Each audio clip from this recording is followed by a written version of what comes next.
Hey guys, those are Communications, and welcome to my review of another Vietnam War flick starring Gene Hackman. This time it's Bat 21, and this is the Laserdisc of Bat 21 because I don't have the film on DVD. But this is actually a good one to have if you're a fan of this movie because it has things that are not on the DVD. For one, it has a commentary.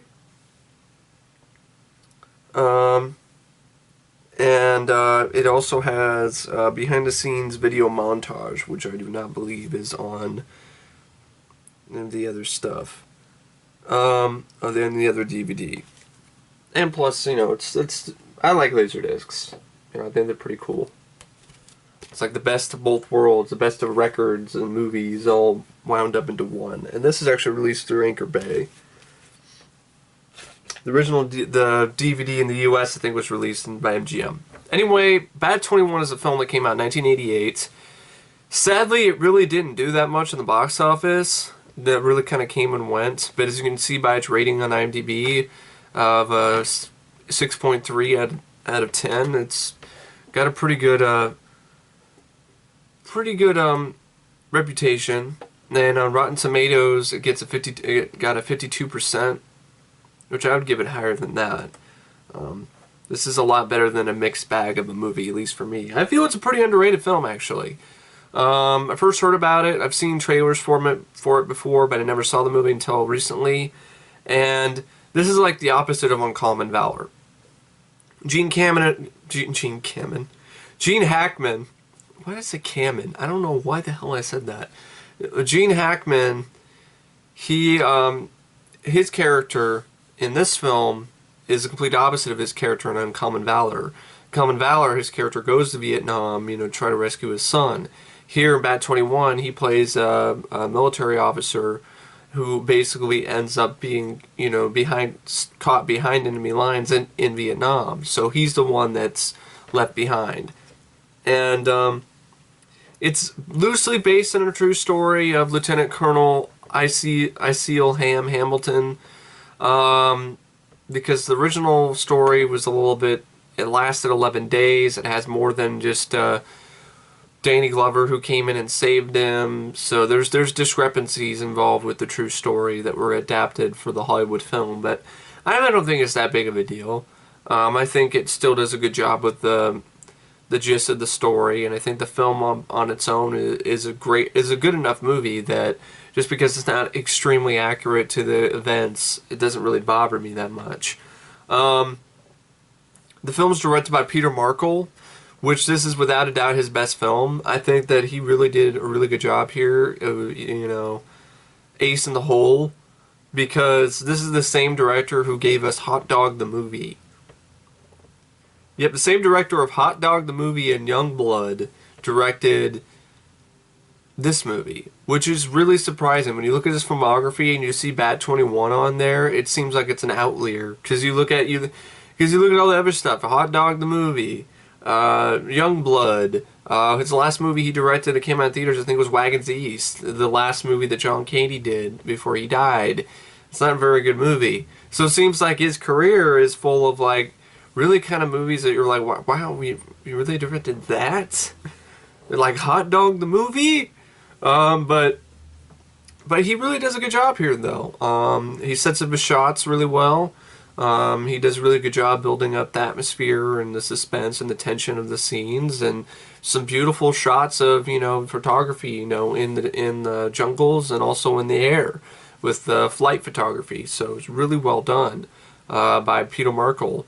Gave the film a big scope too, that you know, really helps the film a lot, that it has this wide scope to it. Now, the film stars Gene Hackman as Lieutenant Colonel Col Hambleton.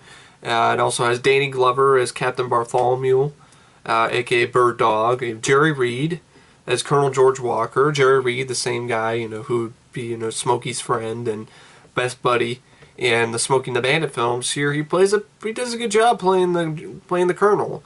Plays it pretty much straight, and he does a really good job. David Marshall Grant as Ross Carver, who's this hotshot helicopter pilot, and he's cocky, and I really thought he stole the show at points. He was really, really likable. He's a fun guy, and when he dies, I choked up a little bit. Definitely, you know, when he dies, you know, he winks at the camera and then steps on a mine. It hurts pretty bad. Like, I didn't choke up as much watching this one as I did Uncommon Valor. And for some reason, I don't know, maybe it's because I showed emotion that I got 4 thumbs down. Whoever's been doing that, you can kiss my ass. That's all I gotta say. What? Because I showed emotion, I get thumbs down. No, it's probably because I talked back to the morons in the RoboCop trailer, and they wanted to retaliate against me with thumbs down because they're a bunch of bitches. Anyway, they can go walk in a minefield and get their asses blown off. Please, please, please do so. And do us all a favor and blow your ass off this planet. Anyway, you know, off topic here. We'll get into more of the cast. You have Clayton Rohner, who I liked in Destroyer with Lyle Zato, and he was also had a bit role in April Fool's Day. Here he's in it as Sergeant Harley Rumbaugh, who's this sort of an eccentric religious, you know, kind of, I guess he's kind of into Buddhism or Hare Krishna or something.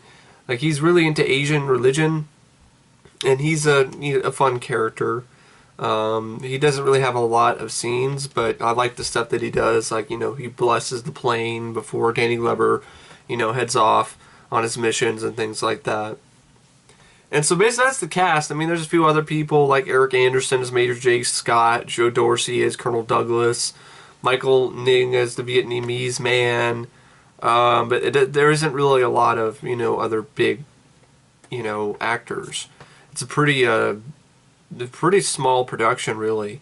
But you wouldn't know it because of the way that the film's shot. Like I said, it really has a wide scope. And it also helps that it's shot on location. It was shot on location in Malaysia, in Sabah, Malaysia. And you could just beautiful, lush photography. And also really helps, too, that the visual effects in this movie pretty much comprise of real effects. Like real helicopters. They're not models, they're real helicopters, real planes, like the one that Danny Glover flies. Real explosions. When there's like firefights and when there's like bombs being dropped, real jungles are getting lit on fire. And real, you know, explosions, especially it's really evident near the end when they start basically firebombing the whole place. And it's a real... They're really, actually, literally firebombing the entire area with these actors like Gene Hackman and Danny Glover running away from these explosions. And it's really exciting because it's real. It's not CGI.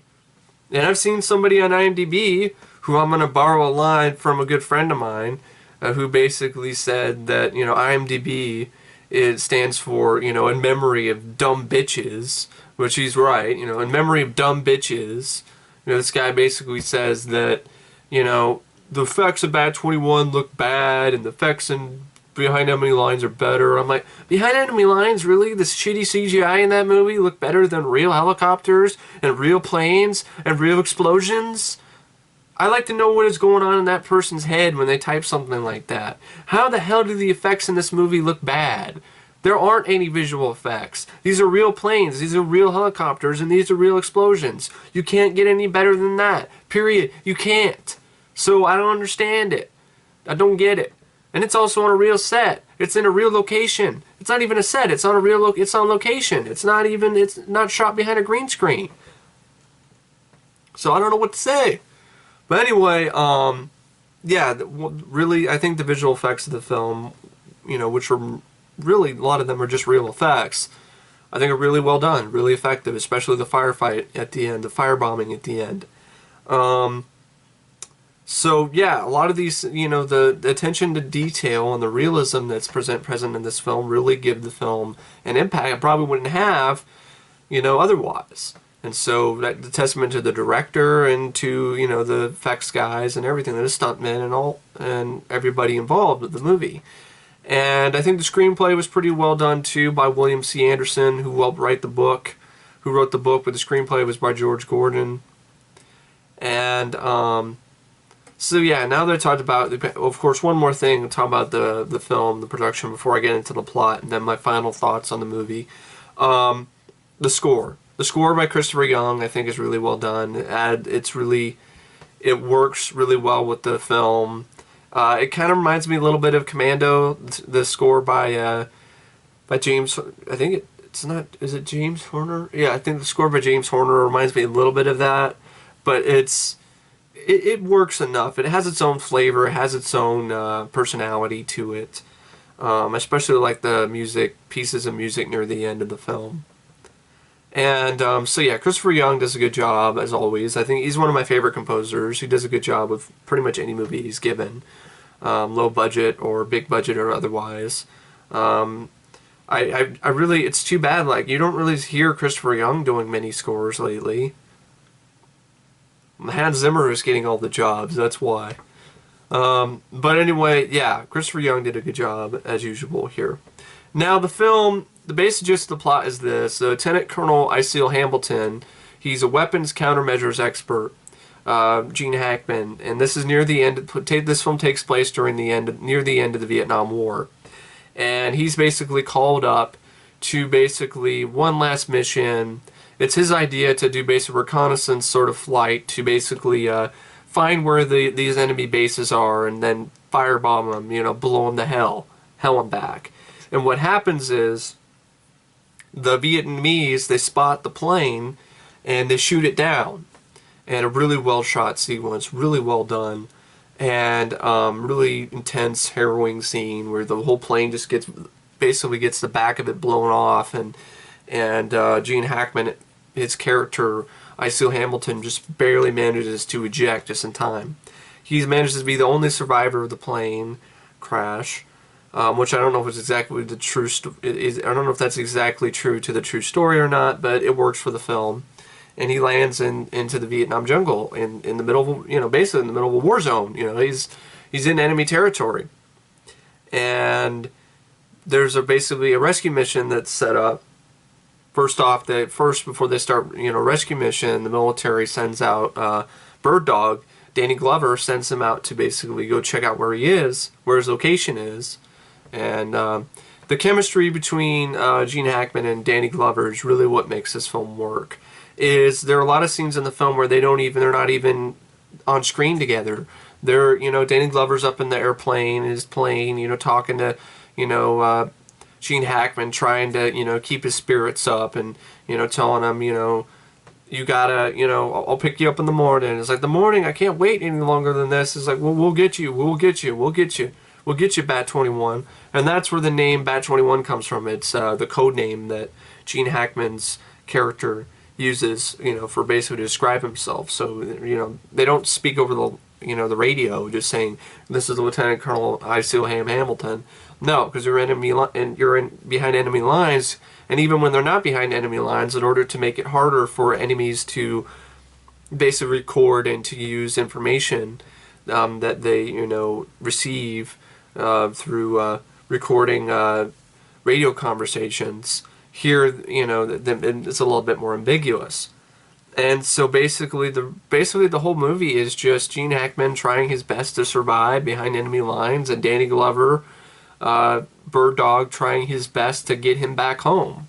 And that's basically the gist of the movie. It's a really simple plot, but it works really well. The tension is built well. It doesn't really bore you. It has moments where it has fun with itself. I like the moments where Danny Glover is, you know, hanging out with David Marshall Grant's character Ross, and they're playing cards, and Ross telling him he's the best pilot, and Danny Glover's like, I don't know about that, you know, and you know, Ross is like, you just fly a junk plane or whatever, and you know, and like the whole thing was like, yes, sir, I'm gonna. It's hard to explain, but Danny Glover has a little bit of fun with the role, you can tell, and so basically, as the film goes along, you have Danny Glover's character, Bird Dog, just keeps making missions to find out where Gene Hackman is. And one scene, he drops some, you know, missiles on a village to clear the path for him. And he was originally supposed to get rescued pretty much a day after he fell down, you know, after he, you know, ended up, you know, ejecting and landing behind enemy lines, but things don't work out that well, so you know, a day starts to turn into weeks, and you know, there's increasing suspense because there was a firebomb, basically an all-out, just gonna bomb the entire area that's scheduled at a certain time, and at this point in time, Bird Dog hasn't been able to rescue Bat 21 yet, and so Jerry Reed just barely manages to give them an extra day. And so there's a little bit of suspense trying to see if Gene Hackman can get to the point where he can get rescued safely before they basically waste the entire area. And during these moments, Gene Hackman has scenes where he has to survive, he has to he kills like the father of a Vietnamese family, and there's a nice little moment where you see the humanity. You see that there's actually these Vietnamese, that they're not necessarily all of them are horribly awful bad people, and you can tell as the film goes along. And I really like the way that this is handled, where Col Hambleton, Gene Hackman, as these situations keep happening, where he ends up either killing an innocent Vietnamese person, or ends up being responsible for deaths of innocents, and it just starts to take its toll on him. And a really good performance for Gene Hackman. I like the scene after basically Jerry Reed basically wastes the whole village, even though there's innocents there, because for one, somewhat of revenge, because David Marshall Rand's character Ross Carver, in this scene before they started wasting this village, he basically decided to come upon himself to go get Bat 21. And this is after he already killed the Vietnamese man, and that's when you have that scene where he kills the Vietnamese man, and then the Vietnamese man's family comes in, and then and Gene Hackman's like, I'm sorry, I had to do it, I had to. And then he just walks off into the into the bushes, and they're left to deal with their the wife's left to deal with her dead husband, who basically just murdered, and the son has to deal with it too. And the son gives they all give Gene Hackman this glare of like, why'd you kill him? And you could tell that later on, as this film gets goes further and further in its story, Hambleton, it really starts to affect him. He's talking to Bird Dog on the plane, Bird Dog's flying around the plane, talking to Bird Dog Danny Glover, and he's telling him, I've always been up there, I've always been, up in a tower, or I've never been in the war, I've never been in the field, I can't take this anymore, I can't handle it, too many people are dying, it seems like everywhere I go, people just die. And I just think it was really well done. And I like the scene too after he kills the Vietnamese man and he's tending to his wound in his leg. He just breaks down and cries. And great performance of Gene Hackman. And it's to be expected because Gene Hackman's a great actor. Like watching this movie again, watching this movie for the first time and really enjoying it, and especially enjoying Gene Hackman's performance, it just made me miss Gene Hackman. It made me miss, the presence that he gives to any movie that he's in. It's because he's relatable. He's a normal-looking guy. He's not a six-pack, chiseled abbed, pretty boy. He's just a normal guy that could be your neighbor or your teacher, but he can be a badass when he needs to be, and he can show emotion like the best of them. And he's also a fantastic actor. He's an Academy Award-winning actor, and he's not cast in these movies as the lead because of his looks. He's casted in these movies because of his talent, which is something that is sorely lacking in movies nowadays. We don't cast actors, in movies lately because of their talent. So it just seems like it's because of their looks. Look at Henry Cavill's Man of Steel. He's not that talented. I'm sorry, I don't care how much flack I'm going to get. I'm not saying Gene Hackman would have played a better Superman. I'm not getting that. That's a whole different argument. I'm just saying he was cast as Superman because of his looks, not because he could actually act. Well, look at other, characters. Like, I like Brad Pitt, but I'm not going to say he's a better actor than Gene Hackman. It's just relatability. Being able to relate to a character in a film lately is kind of gone by the wayside. You don't have people like Hackman or Burt Reynolds or Stallone, guys who are normal guys that, the closest you can say is Bruce Willis. But, other than that, you really don't have that. Yeah, the big name stars are pretty much all about their looks. And Tom Cruise, he's talented, and he proved that he can, do a really good job in Born on 4th of July. But, I guess he's not the best example. But he's a guy who is good looking and he's actually talented. And so is Brad Pitt, and Leonardo DiCaprio. So you can be good looking and talented too, but it just seems there's a lot of superficiality in films today. And you just don't have somebody like Gene Hackman anymore, which is too bad. I miss that type of actor on films in films today. And he's just I gotta admit, after watching this movie, Gene Hackman's one of my favorite actors now. I just think back at all the movies he's done, and I think he's just been really top notch in pretty much everything that he's been a part of, and that's a testament to his greatness. He's a great actor. He didn't get all these jobs just because of his looks, and he didn't just get all these jobs just because he had blackmailed some director, or he knew something about somebody or whatever in Hollywood. No, he got these jobs because he was genuinely talented and he brought his A game. So I definitely miss someone like Gene Hackman. It's just because it was easier for you in the audience to put yourself in his shoes because he was just a normal guy. And I miss that type of character in films today. So anyway, I like that scene where he breaks down, and then basically after that, that's when you have that exchange, which I'm saying between Bird Dog and Gene Hackman was the one where he says that people are dying all around me. That's after the firebombing of the village, which happened in retaliation because of a failed rescue mission by Ross, David Marshall Grant. He tried to, basically, he's cocky. And I was watching this whole scene, and I'm like, damn it, man, no, why do you have to be so fucking cocky? And so he goes in on his own after the Vietnamese have already started attacking people because they've hid. They were hiding and waiting for the helicopters to come, into right enough distance so they could strike. So it gave them a false sense of security that it's safe to land here and get Bat 21. And basically, it's a trick. They start shooting the helicopters. They cripple. They don't necessarily cripple a Jerry Reed's copter, but they make it so it can't do it as much. And it's a heated battle right now. There's gunfire. There's explosions. There's mortars. And David Marshall Grant's character, he gets cocky and he's like, no, and Jerry Reed's like, get back, turn back, fall back. He's like, no, I'm gonna get him. And you're like, no, you cocky, you dumbass, you fucking dumbass. And what happens?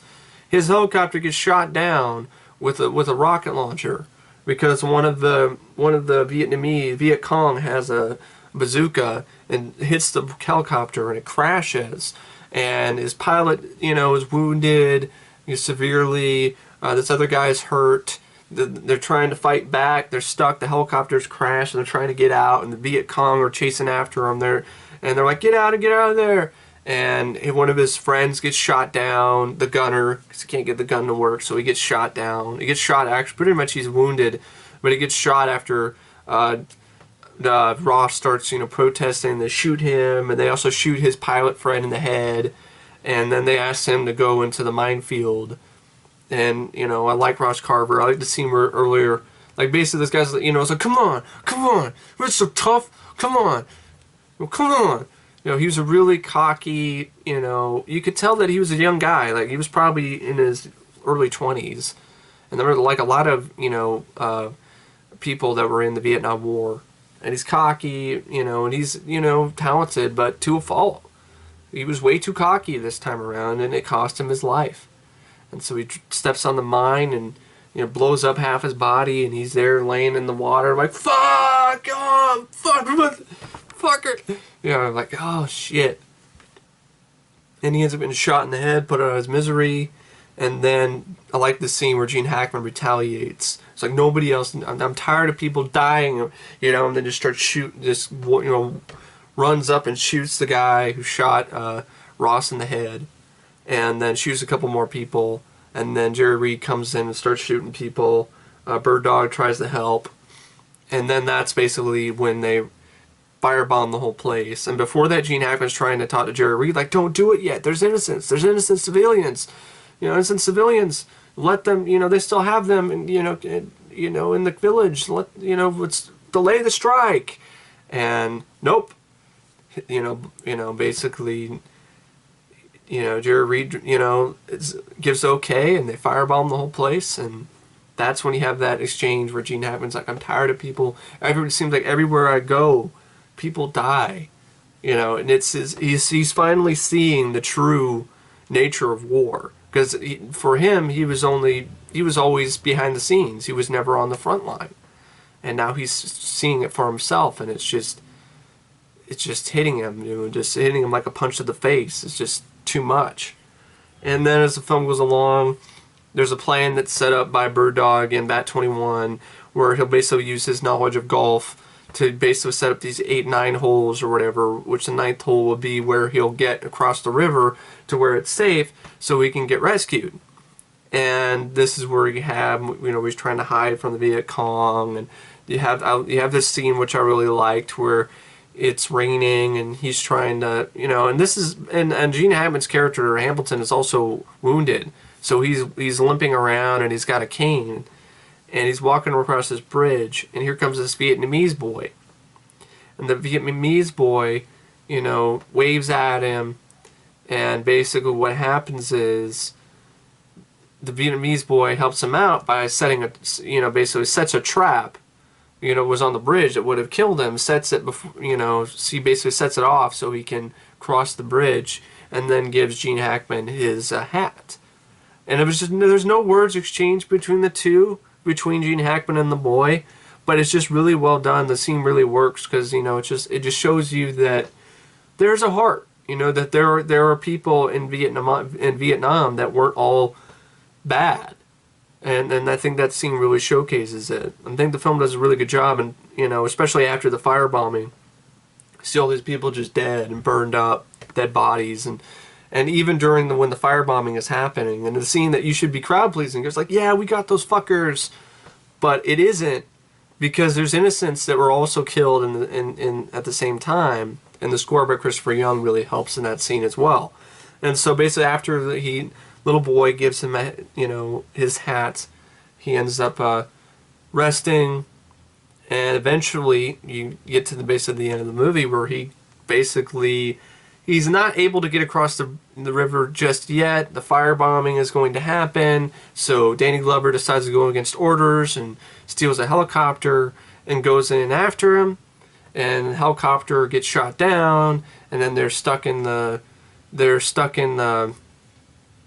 in the bush basically, and then the firebombing is happening, and they're trying to run away from it, and all these other, the Viet Cong are chasing after them, and they get blown up, and ultimately, Danny Glover gets winged in the shoulder, but he ends up surviving. But ultimately, they get across the river, and they get to the landing, get basically to the point where they can get rescued, and which is they were going to get rescued by a boat, and they get rescued by the boat, and then they before they get rescued, they share a little moment together. The boat picks them up, and then pretty much the movie ends, with Gene Hackman's character getting rescued by Bird Dog, Danny Glover. And so yeah, that's Bat 21. Like I said, it might not really sound that much to you, like it doesn't seem like that much of a movie, but trust me, if you've never seen it, give it a look. Good, really solid performances by Gene Hackman and Danny Glover as the two leads. Solid supporting cast, performances too by Jerry Reed, David Marshall Grant, and Clayton Rohner. I thought really good directing by Peter Markle. And overall, I thought it was a fairly great movie. I thought it was a really good movie. I was really surprised by the film. I think it's definitely underrated, and you don't hear many people talking about Bat 21, just like Uncommon Valor. Not very many people are talking about that. And here, Bat 21, another Vietnam War flick starring Gene Hackman, is, I'd say I don't like it as much as Uncommon Valor, because it's definitely more of a drama than Uncommon Valor. It has dramatic moments, but it's more of an action movie. This is more of a drama than an action film. So if you're looking at Bat 21 for action, it's not necessarily going to give you that, but it's going to have a few explosions, a few tense, exciting scenes. but really it's more of a drama. It's more of a character piece, you know, centered around Gene Hackman and Danny Glover. And it really works really well, you know, with basically, you know, with being that, you know, it works as a character piece. It works as a drama, and it works as a film. I like it. I'd probably say it's one of my favorite war movies. Definitely one of my favorites in the Vietnam War. I'd probably say I like it a little bit more than Platoon. But anyway, I really don't know what to say because it was rated out of 5 stars. I'm gonna give it 4. I'm gonna give it 4 out of 5. Like for me personally, there's a little bit of pacing issues, like near the middle, a little bit in the beginning. But overall, I think it's a really solid film. I recommend it if you haven't seen it yet. And yeah, that's Bat 21. And thanks for watching my review of Bat 21. And I'll see you guys later. See ya.